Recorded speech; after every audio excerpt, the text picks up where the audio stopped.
You're listening to another episode of the Just Go Bike podcast, powered by RAGBRAI. This is the award-winning podcast where we are all about the culture of cycling, just for the fun of it. Your hosts are Murph from the Murphology podcast and AP from Parrot Talk. With tales from all over the nation, come for the bikes, stay for the fun, and leave with a smile. And now here is Murph. Hey, that's me. And AP. Hey, that's me.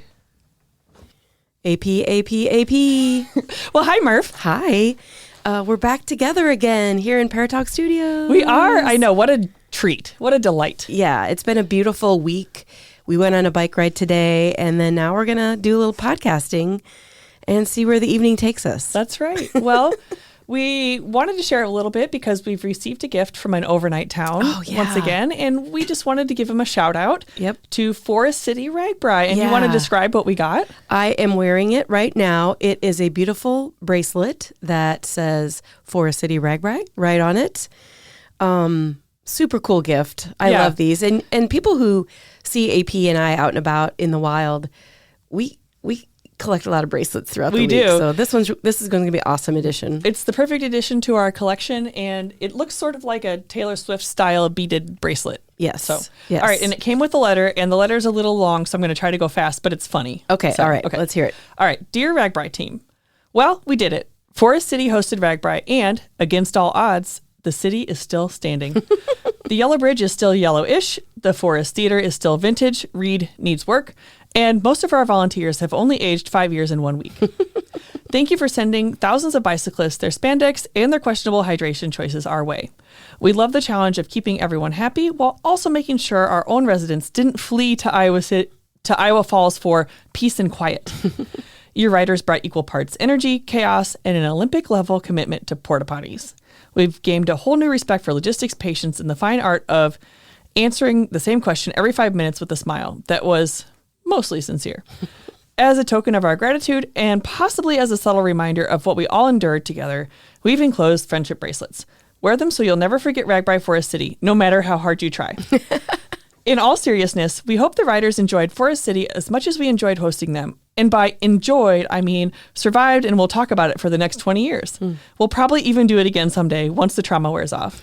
Until then, thanks for letting us be part of the madness. Sincerely, Jackie, on behalf of the slightly delirious, eternally sarcastic Forest City RAGBRAI Committee. Oh, that is so awesome. And this is only one of the incredible letters that Jackie has sent us. She has been keeping the RAGBRAI team in stitches throughout this year, but most of them were too inappropriate to read on the podcast. Oh, yeah. So, Forest City's so awesome. I had so much fun there. They have such an outstanding personality. Yeah. Just the team as a whole. I just loved meeting all of them. And I'm just so sad that we won't have another opportunity to go see them. We're going to have to make a chance to go up there and ride. Well, and then while we're up there, we should probably say hi to the Winnebago gang. Yeah. And share. Yeah. Today on my drive here, I passed a Winnebago van that looked very similar to the one that we had over RAGBRAI. Oh, yeah. And I was just like, oh, and it was a lady, driving it, and we made eye contact, and I waved very vigorously, and I'm sure she's like, what are you doing? I mean, it's a cool rig. It was really cool. So thanks again, Winnebago. Oh my gosh. Yeah. And thanks Forest City. Yes. Oh my God. Yeah. So I can't wait to come back. So, yeah. All right. Okay. So today's episode is, an interview with Jonathan Fah, and he works for an organization or owns an organization called ARGO. And they provide camping and baggage services to both the Riverbend Bike Club and also our favorite Quad City Bike Club. And so we got him on to talk a little bit about charters, and that made me think, because I know when you were a youngster, you and your family were part of a charter. So what was your experience riding with a charter? Yeah. And I will say my family is still part of the Bicyclists of Iowa City really? even today. Yeah. Okay, so they cool. still ride with them. I loved riding with a charter, especially as a kid. First of all, it's an automatic way to make friends when you're on RAGBRAI because you see the same people each night. You're camping with the same people. You're hanging out in the tent with the same people. And it's just so much fun, especially when you're a kid and there's other kids there and you get to meet people. Bicyclists of Iowa City, they provide just a little bit more than just tents. They have a communal seating area and they provide beverages that you have to buy the beer, but everything else they provide in some light snacks and we would always be playing cards or playing croquet or just lawn games. Because we were too young to go to the beer garden at that point. You know, we're not, that's our entertainment. Yeah. And it was just so much fun and just a real slice of summertime life for a kid. And I couldn't recommend riding with a charter more, especially Bicyclists of Iowa City, because I am biased, but I know the charters that Jonathan supports are also really awesome and actually kind of a similar vibe to the Bicyclists of Iowa City. Yeah. So really any of the RAGBRAI charters I'd recommend, especially if you're riding with kids. And I'm assuming you were at a young age, so you did not imbibe in drinking coffee. No. But I don't drink coffee either, but I thought it was funny how Jonathan was like, I get up at 4:00 every morning so I can get that coffee fired up. And I'm sure a lot of people, when they wake up, that's all they can think about. You know, and that reminds me that, and maybe Jonathan will talk about this, but with every charter, there's an invisible sort of crew that makes everything happen. My boyfriend's brothers were, and some of my friends were part of that crew for Bicyclists of Iowa City, but they wake up at like 3 a.m. to get things going and move ahead, or they stay up late to take things down. And it's just a hot, sweaty job. And they're required to be on site pretty much the whole day, meaning they don't get the air conditioning breaks that we sometimes do. Oh, yeah. So I just want to give a huge shout out to the support crews of RAGBRAI charters. Yeah. And Jonathan does get into that. Oh, so, good. Let's hear more about Jonathan Fah and ARGO. Let's get into it.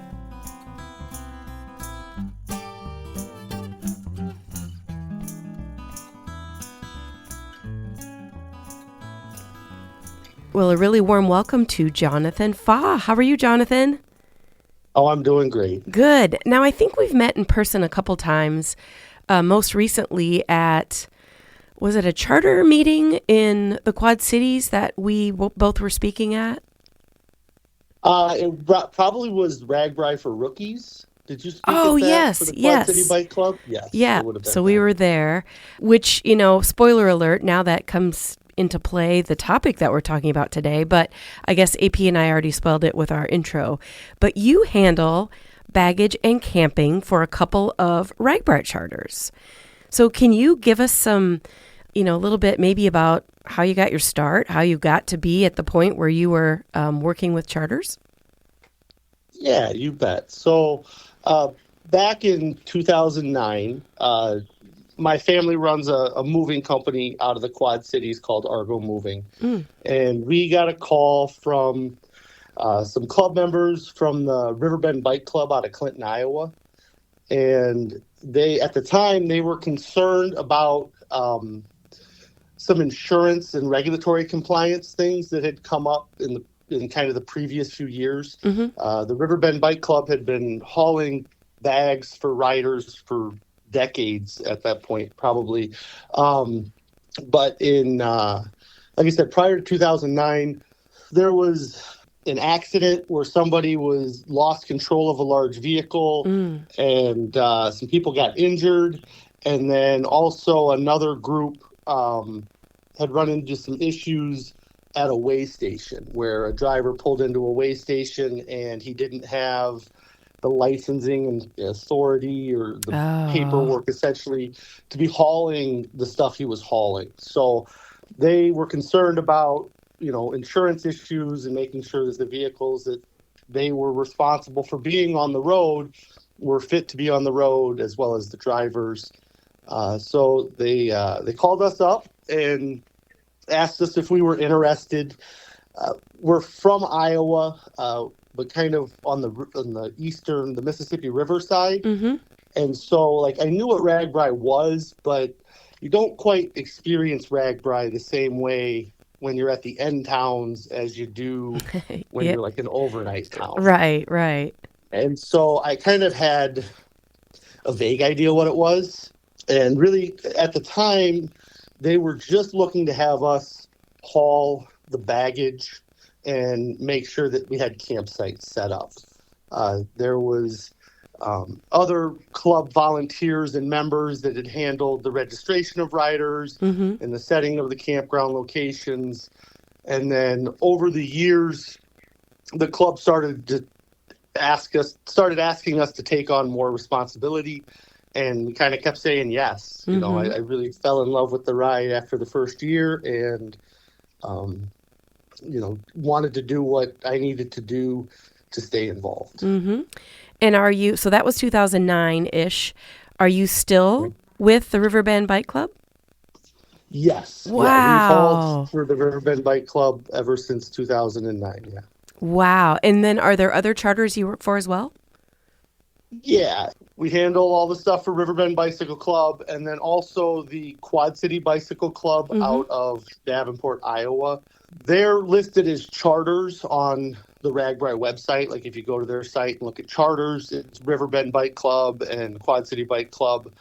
I guess I like to think of myself as ARGO. My company is the charter, and we haul exclusively for these two clubs. Okay, got it. So if I'm a rider, and let's say I'm on the Riverbend Bike Club, I would register for RAGBRAI, and then I would have a secondary fee that if I would choose to utilize your charter services, right? Right. Yes. Yeah. You would either contact Riverbend Bike Club and get a ticket with them, or Quad City Bike Club and get a ticket with them. Okay. So then that begs, I already know the answer to this, but I'm going to act as if I'm new to the whole RAGBRAI world. So when I register for RAGBRAI, part of my registration goes for, the big semi-trailers that haul my gear. But my responsibility as a rider is to put my own tent up, take it down in the morning, and get all my gear to that big semi-trailer, which could be a significant walk, I guess, before I hit the road on my bike ride for the day. So now give us, to people who maybe don't know, how different it would be if you were part of a charter, especially with ARGO. One of my favorite sayings about RAGBRAI is that everyone rides their own RAGBRAI. And that kind of bleeds into the charters too. And I would say that every charter does their own RAGBRAI. So there's things that charters do that are all the same, but then there's also a lot of things that each charter does differently. Just like everybody that's riding RAGBRAI is riding across the state of Iowa, it doesn't mean they're all doing it in the same way.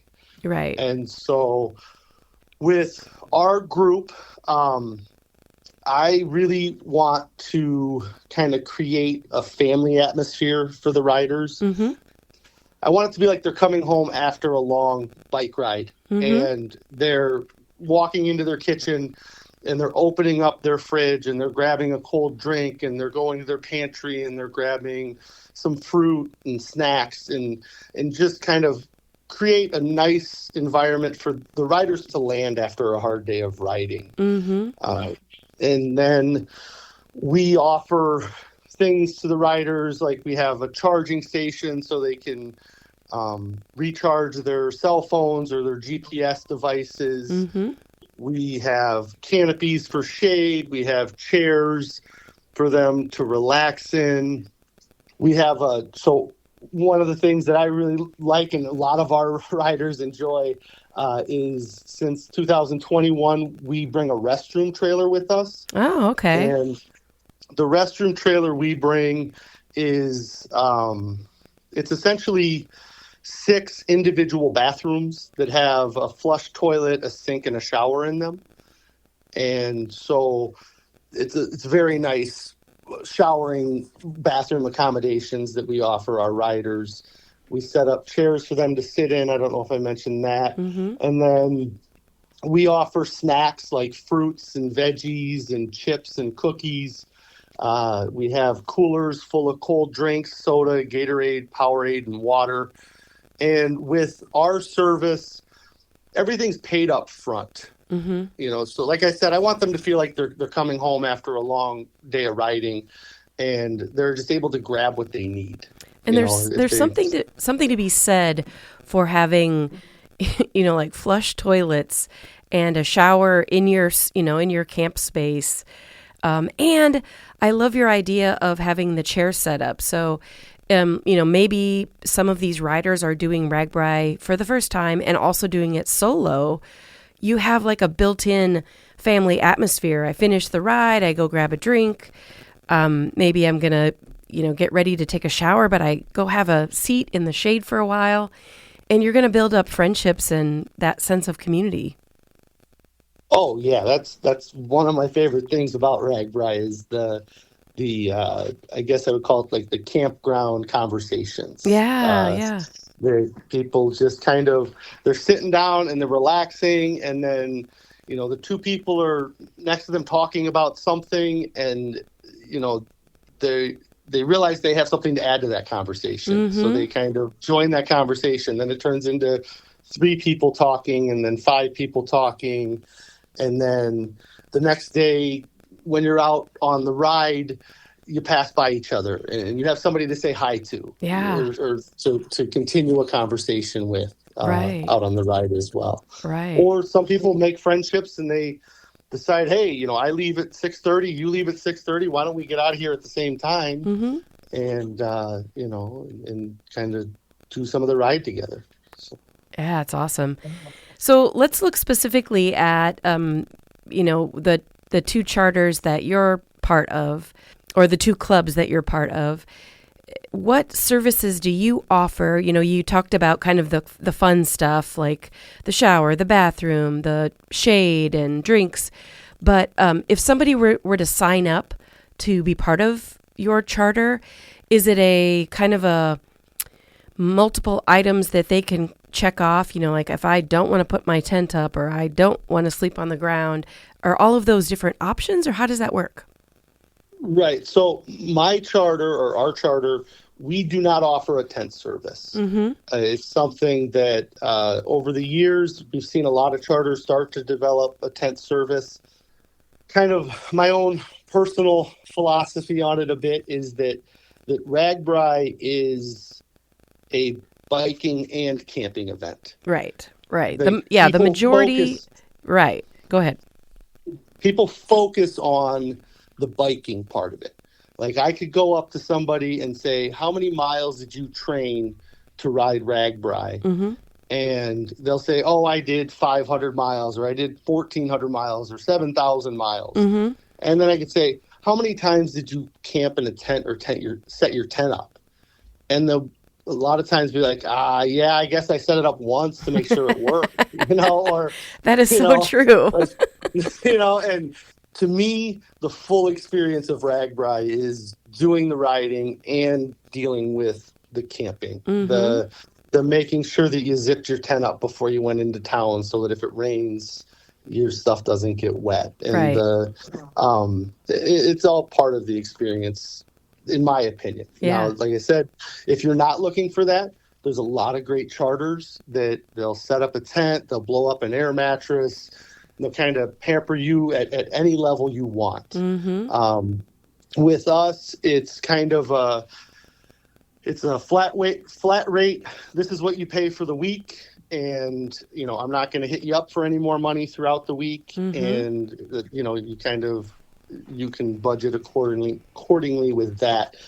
And you also, also with your organization, you have a dedicated space. So when riders are done for the day, they know exactly where to go and they will have a space to set up their tent, right? Right. We have a dedicated campground. So in the planning stages, after RAGBRAI announces that the overnight towns, we give the overnight towns a couple months to do all their planning.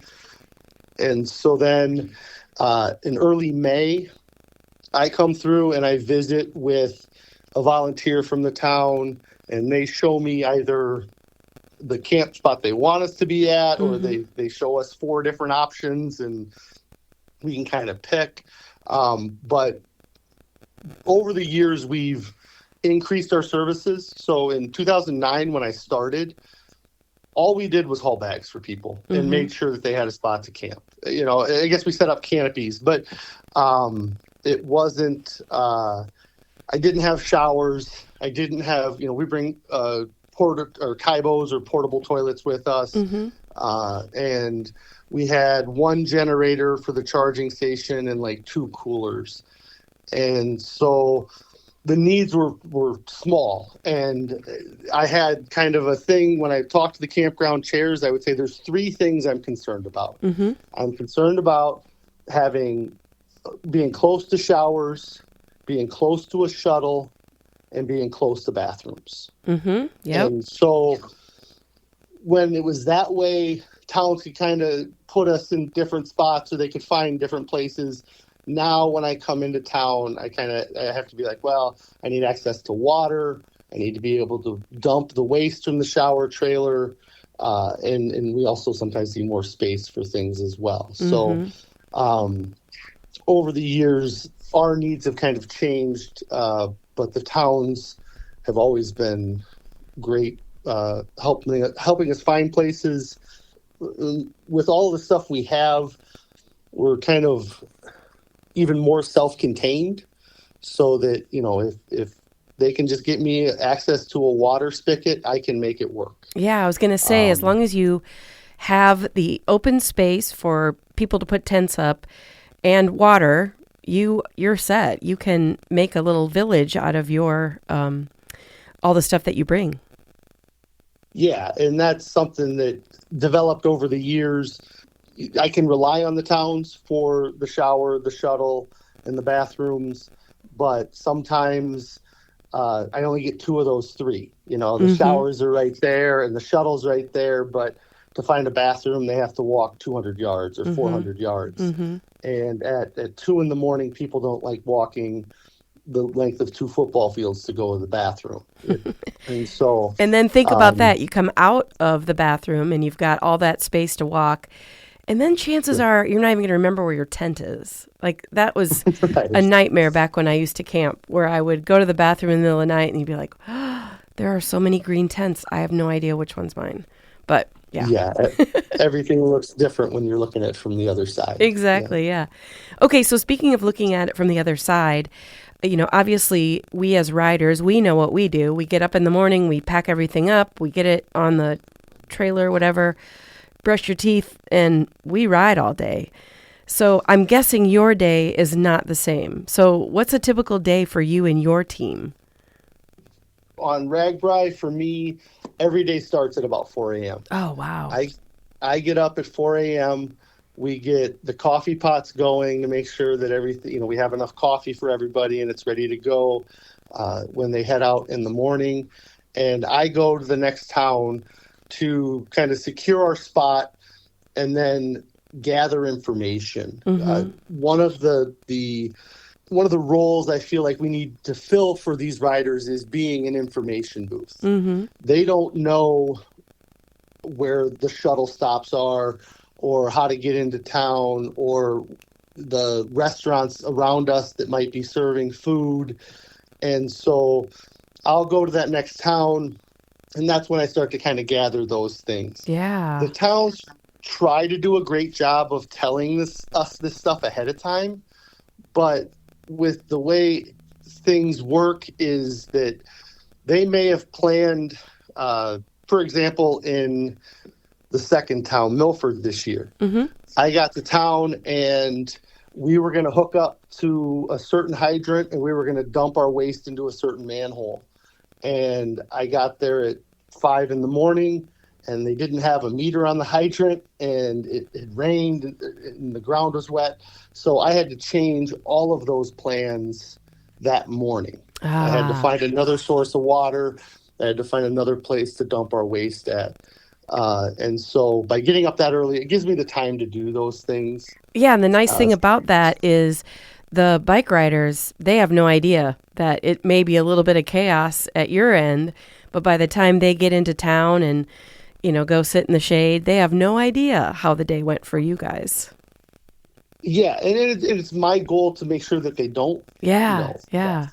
The tagline that Riverbend Bike Club has on their website is that we've been helping people survive their vacation for years.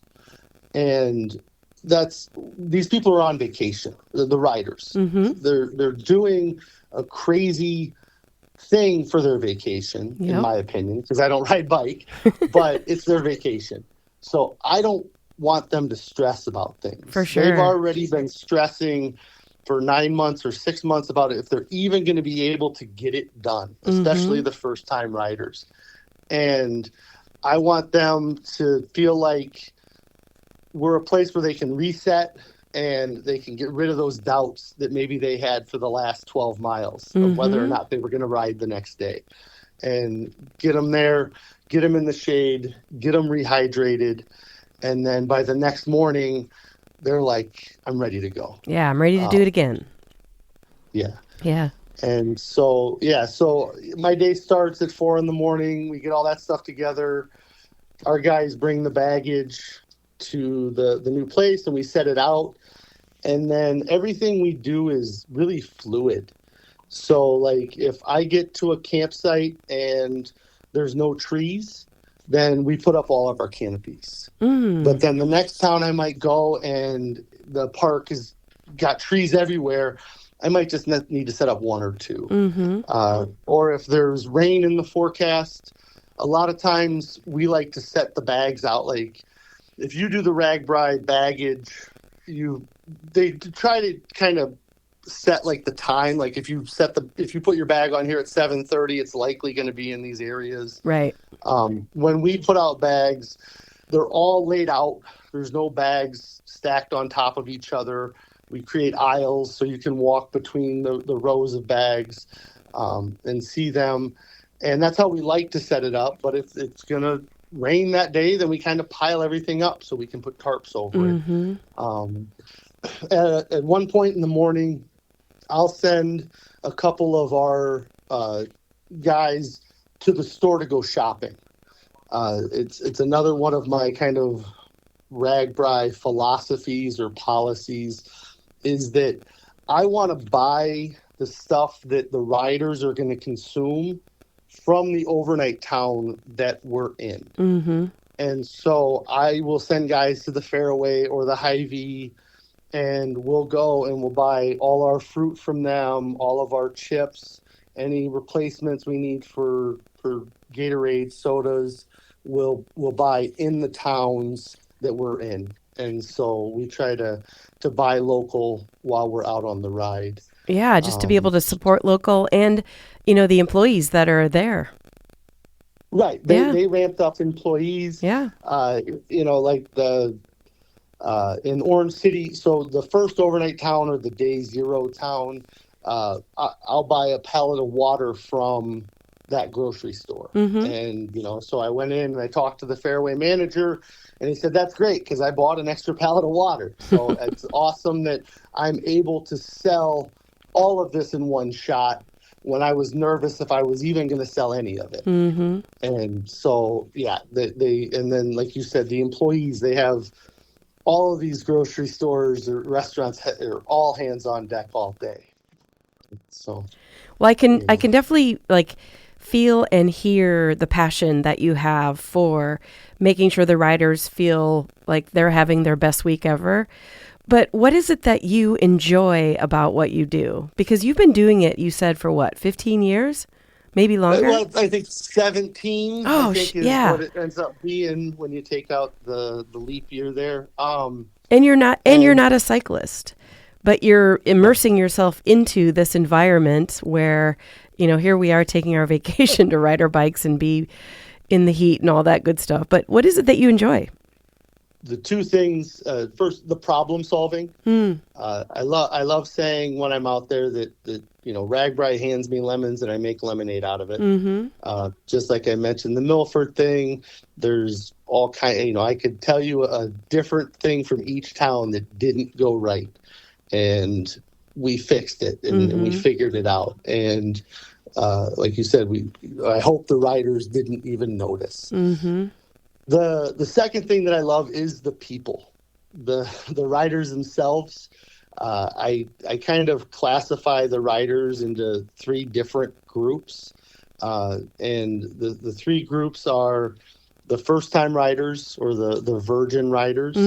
I love meeting them, hearing their story on what motivated them to come out that year. And then at the end of the week, seeing somebody complete it for the first time it can be incredible. Then the other kind of two groups, I could lump in together, but it's the people that either ride when they can. So they did RAGBRAI and they fell in love with it, but time and money just doesn't afford them to do it every single year. So I might see them, like my wife had an uncle that did RAGBRAI for a long time. He just did it every other year. Or some people do it every fifth year. Or we had one guy that did it for years and then came back to do it when he was 60 to say he could still do it even at 60.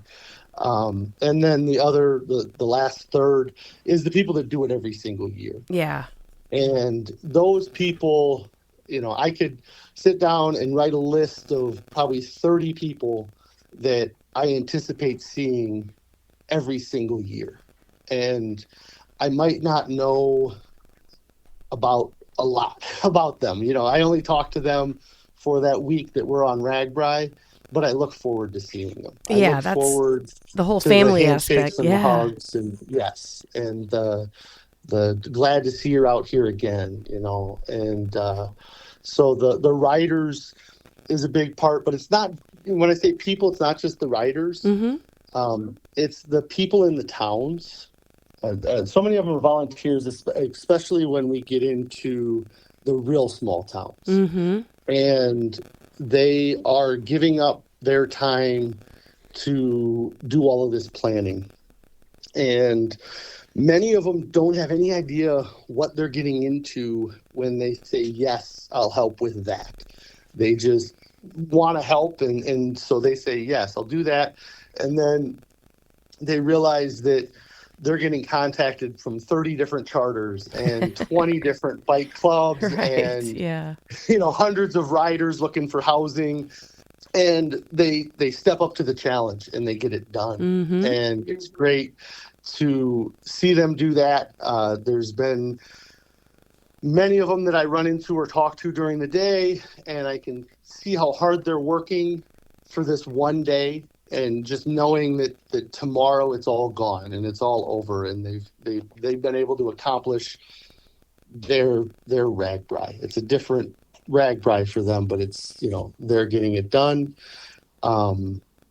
I love the other vendors are great. The other charters, I have a very good relationship with all of the I guess main charters, are the ones that have been around for 15 years because we see each other at meetings every year. Because you're part of those are official charters, right? Right. Yeah. Right. So you go to meetings charter that RAGBRAI puts on to kind of get everybody on the same page, so to speak. Yeah. Yeah. And so, if I ran, like this year, I ran into a problem because we do everything kind of in-house. So like we bring porta potties. I bring a truck that cleans the porta potties, that takes the waste out. I ran into an issue with that truck. I was able to call up Jared from Moore's Portables, and he helped me out that day. And it's something that you don't necessarily see that, especially when, like, I see these shower companies. The shower companies all work really great together, and it's really cool to see. Like, they don't have any issues with each other or any problems with somebody taking each other's space or having a better spot, because they know that they might not have the best spot today, but tomorrow they do. Right. And they make up for the low days with the heavy days. Right. And then finally, the people, the RAGBRAI staff, the people that, Matt and Erica and Hayden and Corey and all those people are great to work with. Yep. So yeah, I enjoy the people and the problem solving with this. Can you think of any off the top of your head, like any good stories from this past year, 2025, whether it's an issue that happened or the weather or a location or just people, like any good stories that you want to share? Yeah, I could probably share a story from every town, but if I had to pinpoint one, it was Thursday this year, and it was the shortest day, I believe, or it was a short day. I know it was one of the shorter days. We were right next to an aquatic center, and I went up and I talked to the lady at the aquatic center, every year we kind of do different things to little perks for the riders that isn't necessarily something that they're going to have every year. But if I can make it work out, I'll do what I can. When we're next to an aquatic center like that, especially on a short day, I like to maybe see if I can. The charter covers admission for the riders to go swimming that day. Oh, cool. Yeah. And so I went up and I got talking to Kim, who ran the aquatic center, and I kind of, in talking to her, found out that they were really hoping that this would be a great fundraiser for them, having RAGBRAI in town, because the aquatic center was, I believe, it's on the verge of not continuing to stay open. They're having a hard time keeping it funded. In my problem solving kind of piece together, it's a short day. The riders are going to get in early because a lot of our riders leave right at 6 a.m. or early. And the aquatic center wasn't opening until 11 o'clock.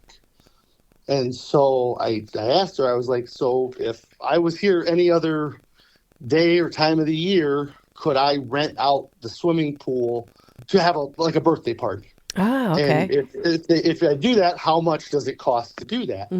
And so she said, yeah, we just have to get the lifeguards in and you can do that. And so I worked it out with her that I actually rented out that aquatic center from 9 to 11 that morning prior to them opening for just our riders to use. How cool is that? And that was in Olwine? Yes, that was in Olwine. Yeah, cool. And so I knew not all of our riders were going to get in by 11. And so I also covered anybody who wanted to go swimming the rest of the day. But so we rented the pool privately, and then we had like 30 or so different riders in the swimming pool. And kind of the coolest thing from the week was they had a basketball hoop on the side of the swimming pool. And they brought out a basketball for us to play with. And I watched these 10 grown men in their 40s, 50s, maybe even some of them in their 60s, play kind of the roughest game of 5-on-5 basketball you could imagine them playing, and just having a blast. Yeah. There were smiles on their faces, and they were just doing exactly what they wanted to do. And they were having a great time, and then also they had a high dive at the pool. So watching some of our riders jump off the high dive and everybody cheering, it was just a fun kind of community thing that I was able to do. Like I said, the rest of the day people could go up and swim, and then it was the end of the week, so a lot of people would recognize other people and have conversations in the swimming pool versus having conversations at camp. Yeah. And it's one more example of how RAGBRAI is so much more than just the bike ride. It's all the other experiences that you have and the people that you meet. And, who would have thought that when you're riding your bike, you're also going to be active enough to go swim and play basketball. But somehow we all do it. Oh, yeah. The spirit of the rider is it's inspirational in some ways. Yeah. We've had riders, we have them of all age groups and all ability levels. And there's people that can go out and they can do 50 miles in, 6 hours or whatever, 4 hours. I don't know, they can get it done quick. And then there's other people that need all 12 hours to get those miles done. But the people that it takes all 12 hours to get it done, it's cool to see them get it done. You know that they worked hard, and they know they worked hard. For sure, yeah. And they're there. They're not at home on the couch. So they're experiencing RAGBRAI just like the rest of us. So, well, before we wrap it up, would you want to either, plug the organization or your moving company or give any shout outs to people that work with you? Yeah, well, my crew is definitely a huge part of it. Like I said, it's kind of a family affair. And so we have, when we first started, it was my brother, my wife, and I. Now I have 2 of my brothers, my wife, 2 of my 4 kids come with us. My niece has worked with us, my nephew. We bring 5 of our employees, and we bring a couple of their kids with us. Wow. And so they are really what makes this happen, that I'm able to do all of these things and offer all of the services. Yeah. So definitely a shout out to them. If you're looking to ride with the charter, I would consider riding with Riverbend Bike Club or the Quad City Bike Club, just depending on what your needs are. And even if it's just taking the bus across the state, the Riverbend Bike Club transports from the end town, so you can have somebody drop you off or put your car in long-term parking. Mm-hmm. And then when you get done with the ride, your car's there. Or the Quad City Bike Club comes out of Bettendorf, Iowa, down in the Quad Cities. And, that's great for people that are local to the area. And then also people that might want to fly in. Mm-hmm. The Moline Airport's very close. And so, both of those clubs offer different options to getting you to the ride. Even if you don't use the full week service, you can get on the ride. And then get involved with your local bike group. Mm-hmm. Something that with working with these two these two clubs over the years, volunteerism is kind of dwindled, and it's great to be part of a community of like-minded people that want to do something that you do. And so get involved with your club, go ride on rides and stay involved. And if you live in Eastern Iowa and you're looking to move, give ARGO Moving a call and we'll help you out. Yeah, let you guys do all the heavy lifting. You bet. And you're right about the, getting a ride across the state. A lot of times, especially with new riders, the logistics is a difficult, what? I got to ride my bike, but then it's a one-way trip. So then what do you do when you get to the end? Where's my car? All of those, are things that you really have to think about before you decide to do RAGBRAI. And being part of a charter is just one of the avenues you can take to make it a little less stressful. Right. And there's lots of charters that offer different options for that. Mm-hmm. Like I said, with Riverbend, I would say that if you live on the East Coast, Riverbend's a great way to go because you're not driving across the state twice. Right. If you're local to the Eastern Iowa or you want to fly, the Quad City Bike Club is great. Mm-hmm. But there's groups that start out of Omaha and Des Moines and Marshalltown and Cedar Falls and Chicago and St. Louis. So if you're looking to get a ride on RAGBRAI, you can get the ride. Yeah. And a great resource. You don't have to hire a charter. Right. And a great resource is just to go to ragbrai.com. There's actually a tab that shows all the official charters, and you can dig deep into learning more about all of them, including yours, ARGO. Yeah, absolutely. Cool. Well, Jonathan, thank you so much for coming on the podcast and kind of sharing the inside scoop on what a charter is like. And I think we all know, if we've been part of a charter, we know how much work it is. And I'll speak on behalf of other riders, but we appreciate people like you that do it. Well, thank you very much. You bet. Thanks for coming on the podcast.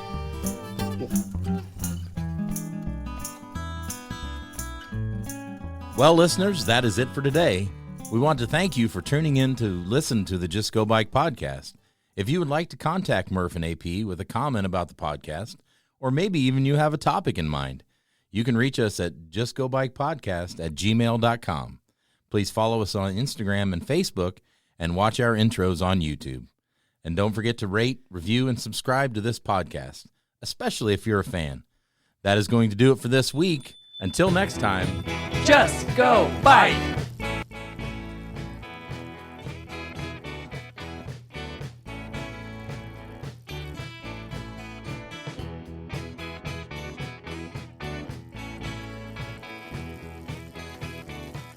theme song by Ryan Steer, logo by Suzanne Milosevic, produced by Kathy Murphy, social media by Andrea Parrott, intro by Pumpkin. Until next time, just go bike.